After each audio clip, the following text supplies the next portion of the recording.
फर्रुखाबाद शाम को फिर से जाओगी दीदी आप खेत में काम करने? हाँ भैया, हमार खेतवा में देखा है। रुको, मैं आपको बैक कैमरा करके दिखाती हूँ ना। मैं खेती में ही बैठी हूँ, दिखाऊँ आपको? आप मेरे लाइव में बने रहना, आज आपको दिखाती हूँ। उससे पश्चिम में है। अच्छा अच्छा,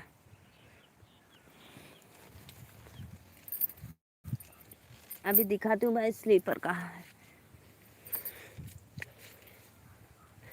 देखना ना, मेरा बगिया छोटा छोटा पेड़ का पौधा है। देखो ये अमरूद है मेरा, इसी के नीचे मैं बैठती हूँ भाई। श्रीकांत भैया देखना ना, देखो ये छोटा छोटा फूल का पौधा अभी खिल नहीं रहा है, अभी बहुत छोटा है। देखो यहाँ पे इतना छोटा है ना, इतना छोटा छोटा है कि ये लगाया जाता है। देखो अभी कितना नाजुक नाजुक है सब।